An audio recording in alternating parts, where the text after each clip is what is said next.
Hello everyone, and welcome back to Vicky's channel. I hope that you all had a lovely few weeks since my last posting.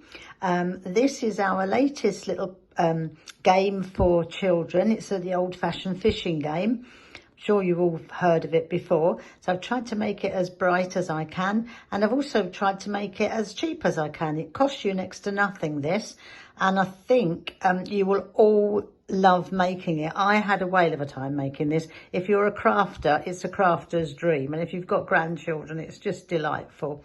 So it's got fishing rods, which are made out of doweling, one blue, one red, and it's got magnets on the bottom. All these little creatures are made out of scraps of felt, and you can make them as fancy as you like. They've each got a paper clip on the back, which actually sticks to the magnet. So it fishes out of the pond. Then we've got jellyfish, we've got all sorts of little aquatic things. This is our box, which is either a pond or our sea, and I've done all different things on this, and I will be showing you how to do all of these, but it is fun to do, and it is literally just a cardboard box. There's lots of versions you could do of this. You could do all sorts of things. You could do a Disney one, I suppose. You could do mermaids inside, all sorts of things, little newts and frogs, and make it a wildlife pond. But I think whatever you do, I think you will have fun with this. So join me now and we'll get started. So this is what we're going to need for our fishing game: an assortment of coloured, either acrylic or water-based paints, just cheap ones, and I'll show you why we need those in a moment. Magnets, there's 10 in this pack. I don't need 10, but that's the least I could buy on the internet. My friend got them on the internet for me, and they were around about £2 for the lot, so they're really reasonable. Some paper clips, some googly eyes. If you're going to use googly eyes, you can use felt. Some little silver things to just tart up the fishes with. Doweling rods, how many fishing rods you're going to make. I'm making 2. An assortment of brushes, pencil, scissors, thread and pins, and pinking shears and your trusty glue gun. Also something to use as a fishing line. This is garden twine and this is a garden string, and an assortment of coloured felts. The other thing that you will need is either a bucket or some sort of bowl or whatever to use as the pond. I find it best to use a cardboard box. Costs you nothing. Go to the supermarket, they're happy to give them to you. This is one that I had some flowers come in with, and it had a handle. And what I've done is I've just used my paints to make it look a bit like the seaside, or the sea. So inside I've painted it blue. You don't have to paint the inside. And I need obviously to touch this up, put some seaweed on it. You could use shells, you can use anything you want to make it look pretty. And this is so that they can fish inside with their little fishing rod. But this is a good size, this one, but it'll cost you nothing. And just put some seaweed on, and I'm going to do that in a moment. I'm just gonna make it a bit brighter. You may have to go over it a couple of times, but that's not a problem. Just keep going over it. The thicker the paint you use, obviously the least you'd have to do that. You could also use wallpaper, I suppose, or felt, blue felt. You know, use whatever you like really, but this is the cheapest and I think the best way to do it, and it's quite artistic as well. Now I've drawn you out some shapes of different aquatic creatures. You can be as silly as you like with these. They haven't got to look realistic. You can do whatever you want with them. My octopus has only got 5 arms. I think octopus have 8, don't they? But he's quite happy with 5 arms and 3 eyes. You can get the size of these because I've put them onto an A4 piece of paper. I'll hold them closer to the camera, but you can screenshot this, and you can actually just trace them if you need to, but they are very easy to do. So that's that one, and this is this one. You could do sea monsters, you could do anything you like. Excuse the pun, but the world's your oyster. So I'm just going to show you quickly what I've done here. You saw the box before, and what I've done now is I've put some white and a couple of different blues. You can use green, anything you like. And just to show you how easy and simple this is, all I want to do is create a sort of a texture, like an under the water texture. So you can mix them any way you want. I tend to go darker near the bottom and lighter near the top. But you literally just do that. It couldn't be more simple. I know that's easy for me to say, but honestly it is an easy thing to do, and you just literally go all the way along, getting a bit lighter as you go up, and then you'll eventually get this sort of effect. And on the top here I've put white because I actually want it to be look a bit maybe like a wave. As I say, it's entirely up to you. As I always say to you, it's your project, just my idea. You could actually make this into a wildlife pond and use newts and frogs and all sorts of things, and then maybe you'd make it a bit greener. But you can see what I'm doing, and then when I get to the top here, I hope you can see this, I'm going to just do it in white. Doesn't matter if a bit of blue goes on it, doesn't matter if it's a bit thick or a bit thin, all the way along to the end. A bit more white, all the way along to the end, just wobbling your brush, and then just touch it on the top so it's a bit whiter, so it looks like the waves. So once I've done that, I'll come back to you. But before I go, I've also done a similar thing on the bottom, but with yellow, 2 different yellows. If you use a couple of different colours, you can usually get a better texture. And if you do it thicker, you'll get a texture. So you get an almost 3D effect. So while I'm waiting for my box to dry, I've just been messing about with some things, and you'll know what I mean if you're a crafter. I was going to just paint seaweed onto this box, but I thought, oh, I've got some silvery paper. So I found this old paper that I'd got, and I've actually made some quite nice seaweed to stick on the box. So that's what I'm going to do, and I've cut out some fishes, so I'm going to do that. So this is what I've used. I haven't used a pattern, I just literally drew it on the back, as you can see. It's very simple to do. There we go, very, very simple to do. The fish, all you're trying to do is give a shape of a fish. So you literally, doesn't matter how big you want it or what sort of shape you want, really. You know, if you want to give it a wiggly tail, give it a wiggly tail or a wiggly fin or whatever. If you want to keep it round, you can keep it round and give it a short tail. That's absolutely fine. So it is as simple as that. And the wiggly line is literally starting at the bottom, and you just wiggle that, and that is literally all you do. You can use any sort of paper for this. You can use anything you like. I just used this because I thought it was pretty. And I've also found this in my sewing box, and I think it looks a bit like that funny stuff that you see on the David Attenborough underwater things, where this funny thing swims along. So I'm going to use this as well. So don't be restricted, use whatever you want to do, and you can actually make this really, really pretty. I'm having such fun doing this, and I just hope that you have as much fun. It's like being a kid again. I'm sure the children would love to do this as well. So this is the box, all painted and finished. I've put the glittery seaweed on and the glittery fish. This is that funny spiky sort of wool that I showed you, and what I've done is I've just put some little pearls on it, some shells. These little stones down here are actually tiny pieces of polystyrene, and I've just painted them.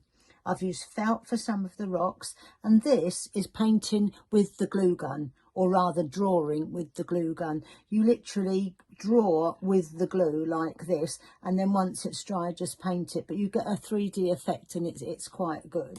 So I've got a different scene on each one, more of the shells and things and rocks, bit of a starfish there, and that's the glue stuff again. A little octopus. Again, I've used the glue to give his tendrils a bit more definition and to make it look a little bit more 3D. I've used a little shell here with a pearl in it. And if you're going to use shells, make sure they're quite small. They need to be quite light. So I hope you can see that, and I hope you like it. Now I'm going to leave it to dry properly while I get on with the fishes, and I'll show you how to do that now. So here we are, the box is dried overnight, which is great. And now I'm just going to show you how to make the fishes and the snakes and whatever we're doing magnetic. I'm going to show you on the single layer ones first because it's easier, and then I'll show you on the double ones afterwards. What I'm using as a magnet is a paper clip. Now you can put this on by hand if you want to, or as I do on the sewing machine. I think it's safer to do it on the sewing machine, and all you need to do is put the foot down over the staple, change your stitch to a zigzag, and do it by hand first, turning the wheel so that you know that you've actually got the needle in the right place, or else it's going to snap. So just go nice and slowly. Now try it with your foot and see how you get on. Backwards and forwards, just keeping it nice and straight. That's it, like that, you see. That's it. Then leaving your needle in, turn the fish around, take your needle out and just move it into the centre again by hand at first, to make sure that you've got them in the right place. I think that needs to come over slightly, so let's have a try. Backwards and forwards, oops, just like that. There we are, done. Just neaten up the edges. And there you have your magnetic fish. Simple as that. I'm just neatening up the edges by back sewing through the machine stitch that's already on there. It's important to do this because it's for a child. You want to make sure it's absolutely secure, and that will make it really, really secure. So just make sure you do that on all the things that you do when you do them on the sewing machine. Even though it's on the sewing machine and it's plenty strong enough, just make sure that you thread the stitches through. So he's all tidied up now and ready to go, and I'm just going to show you it once more because it is a bit fiddly. So probably the thickest part, this is going to be the snake. So let's pop him on right in the middle if we can get it. Again, do it by hand to make sure you're not going to break your needle to begin with, and then off you go, backwards and forwards, till you think it's nice and secure. Turn it, foot down, needle up, back in over here. Make sure again with your turning it by hand so that you're not going to hit the needle. Again, just adjust it if you need to. As long as you go slowly, then you're fine. So backwards and forwards again.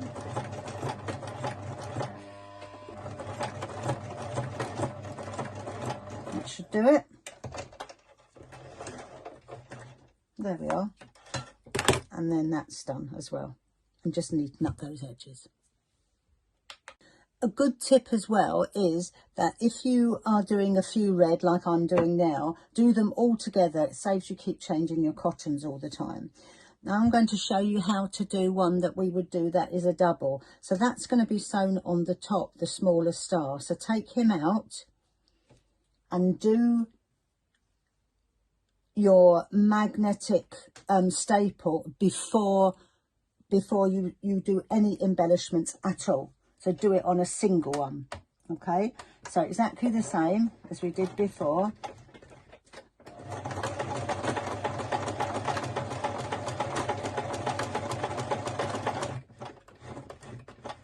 Middle, turn him, move him over, check him by hand again. Always check by hand first, and then off you go. There we are. Take him out. And then once you've neatened up the edges, you don't need to neaten up this part because this is going to be covered. So you just snip those off, neaten up the edges underneath, then you would put your other star on, and then you can whiz round the star. So this is the double-sided one, or one of them, with the fishes and the fins on the fishes. So I've just cut like a semicircle, I suppose, and then when it's sewn, you see, you just cut it round so you can get it the shape you want. I've put on the paper clip first because you don't want to go through 2 layers. Then just lay him on there and match up the edges, and off you go. Now, you don't need to do this on a sewing machine. You can do it by hand quite beautifully, actually, and you can put all sorts of embroidery stitches on. So you can do all of this by hand, but I'll just do him now, and then I'll come back to you and show you the turtle. So there we have him. I've trimmed around the edge. He's sewn all nicely. There's his little magnetic thing. Just make sure he does pick up. Yes, he picks up fine. So that's the fish. So all the fishes that you do exactly the same thing as I've done with the flat fish. You would take one side and put your staple on this side, put your fins where you want them to go, and just stitch round them. Exactly the same as I did on the starfish and on the flat fish.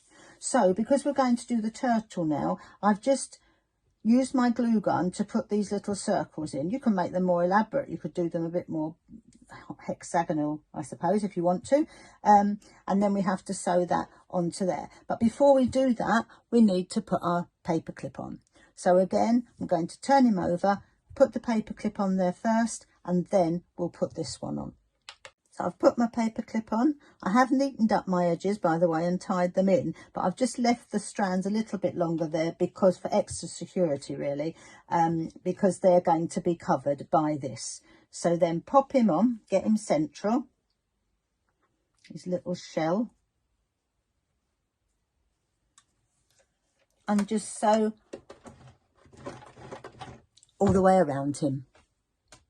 So I've put my paper clip on one side of the jellyfish, and now I'm going to sew the little legs things, strand things that come down. All I've used is a glittery wool, and I am literally doing this all the way along.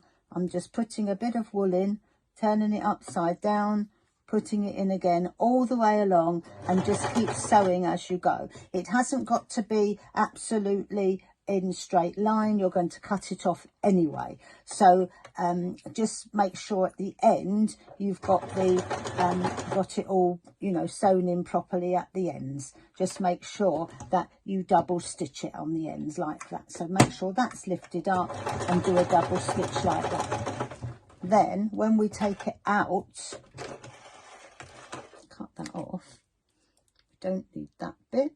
We don't need any of this, so we can cut all that off, because as I said to you before, you don't want anything too thick near the little stapler, because otherwise the magnet will not pick it up. So there we are, and you can actually leave them like that, which actually I think I will. I was going to cut them off, but I quite like them like that, and also then they're not going to fray or anything. So just neaten off your edges and then pop him on and sew him round. Right, so the last sea creature I'm going to show you how to do is the seahorse. I've never done this before, so I'm sort of doing it with you. What I've done is the main pattern that I drew, which was this one, which I showed you right at the beginning, I drew over it all the way around the main body and cut out a piece for the main body. I cut 2 of those. Then I laid it on the paper and I drew all the way around this line to get the fin shape. So it just has to be flat because I'm going to try and use pinking shears there. I've cut 2 fins and I've made them bigger because I think they look a bit nicer, a bit larger. So I hope you can see that all the way around the body.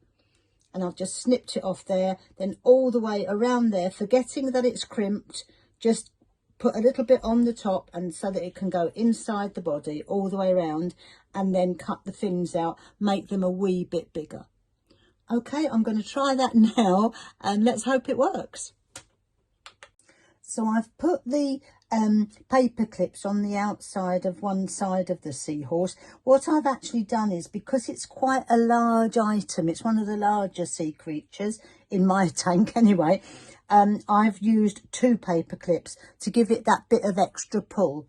So then put that aside, and what I'm also going to do, I'm going to stitch the fin on this side first and then put that on, because I think it's going to be easier because it's fiddly. So look at your pattern and you can see how this bit curves in, and that's all I've done is I've curved it in. We might trim that a bit later and see, but just lay it on and then very carefully just stitch all the way around near the edge.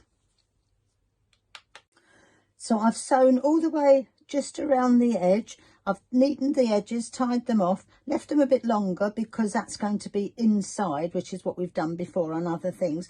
Before you sew it, now is the time just to trim that off. You don't need that. No one's going to see that. That's fine. And I also think maybe I'll just curve that a tiny bit just to make it look a bit nicer. I think it just needs a little bit of a curve. It's going to be pinked, so that will be interesting when we do that bit. So now all I'm going to do is I'm going to put this on this one and try and place it up exactly as near as you possibly can, and do exactly the same thing and go all the way around again around the edge. Okay, so I've sewn all around him, so now's the time just to tidy him up a little bit. If there's any little bits that are overlapping, just cut them round. Again, round that edge off like I did round here. Not quite. But there we are. So that he's all sewn up and he's all ready to go. Make sure that he's all like that nicely. Now, the moment of truth, I'm going to try the pinking shears on him. Now, my pinking shears are quite large, so I don't think I'm going to be able to do that bit, but we'll give it a go. And if not, we'll start again. So start at the top. You could always do this, couldn't you, without the pinking shears and just do it by hand. So it's up to you, but obviously this is a lot easier, isn't it? So all the way around. Oh, it's working so far. Fingers crossed, everybody. It's working. Doesn't always work when I do it first time, but it looks like it is. And actually, I think that will do. That's not a very good cut there. So let's just go back into there. There, that's okay. Cut him again. Oh, if I go too much, it'll get shorter and shorter. But that's okay. I think everybody would agree that that looks a little bit like a seahorse. Once he's got his eyes on him and everything, I think he'll be okay. And his little fins. And his fins, I'm just going to attach there, both sides. And then I'm going to put a little sparkly on him. I think he'll be quite nice. I might glue them. I might sew them. I'll see what I think. I think I'll probably sew them. And then I'll come back and show you him finished. So I finished all the undersea creatures. I've elaborated on them, as you can see, and I've done quite a few. You won't need to do this many. It's just I'm making 2 games, one for my younger grandchildren in Newcastle and one for my friends' grandchildren in Brighton. So some will be coming out of the North Sea and some will be coming out of the English Channel, which could be fun. But you can see what I've done. I've just embellished with these little table confetti things. I've done another little jellyfish. This time I've cut the wool and I think that looks quite cute. Oh, and on our seahorse, I just put her little fin on. I sewed it on and then I stuck this on, and I actually think she needed a sort of a crown or a higher fin, and so I just cut that out of felt and stuck it on both sides. Just be careful not to put too many embellishments near the place where the fish is going to be picked up. The flat fish, I like him. Again, I've just put some sparkle on him. and him. You don't need to put any sparkle on if you don't want to, but you can just put in whatever you want, and you can stitch on the machine or you can embroider.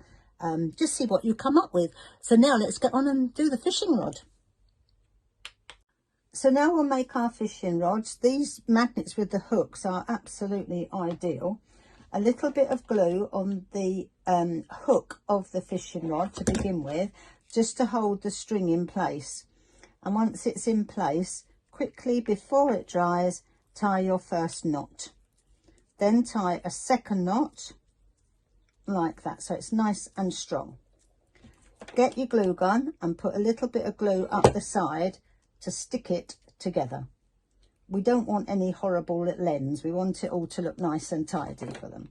So just try and get that nice and smooth and just stuck in like that. So that's done. Easy peasy. Get your embroidery silk and just put again a little bit more glue. What on earth we would ever do without a glue gun, I just cannot imagine. And stick that on like that so that it's nice and firm. And then what I'm going to do is literally wrap it around just to make it a nice tidy edge. So I'm going to carry on with that for the moment, just like this, you'll see, all the way around, all the way down to the bottom. So I've done that, and I've just stuck the bottom of the thread. You could sew it through if you want to. I don't think we need to, so that's okay. Then we get our stick, and about 1 centimetre from the end, pop a little bit of glue on again for exactly the same reason. Because I need it to hold while I tie it. So just tie it nice and tight. There we go. Maybe put a little bit on there. Tie it again so you've got a double knot like that. It's nice and strong. Then if you hold it up to see how it lays, it's fine. So we need just to put that maybe across this bit, just across there. So I'm going to put a tiny little bit of glue there and just lay it across, and then I'm just going to trim it back a little bit like that so that it doesn't show. So just make sure it's all flat and stuck in nicely like that. Then what I'm going to do is I'm going to use some electrician's tape. Of course I am. My husband Martin is an electrician, as you know. I've used this electrician's tape on everything. Well, I think we have every colour going, and we love it. So just snip that across. I'm doing one in red and one in blue so that they don't get muddled up with their fishing rods. So just put that on. You don't have to do this, but it does, it secures it, as well as making it the two different colours, and the children, well, I'm sure they will argue, but in the end they won't argue. And there's your fishing rod. Can't really show you properly high up, but there's your hook. Can see that, your little hook. Oops, daisy, there we are. And there's the top of your fishing rod. We know how to play this game. I'm sure we've all played it when we were children, 60, 70, 50 years ago, but this is how we do it. So we've got our fishing rod, we've got as many fish in there as we want, and we put our fishing line into the pond or into the sea, whichever way you look at it, and you pull it out and see what you've got. And I've got a little turtle. Try it again. See if I can get something else. Oh no, I've got another try. Have I? Oh, there we are. I've got a little baby jellyfish, which is quite sweet. There's two fishing rods, one blue and one red, so there's no arguing, hopefully. So I hope you like this. There's another way you could do it. You could number it or make a list of, maybe you could get 10 for the jellyfish, 5 for the turtle, 6 for the fish, and start adding it up. And that's also a teaching game for children. But whichever way you look at it, I think they'll have fun with it. And as I say, if you like it, please subscribe to my channel, and I'll see you again very soon. Bye bye.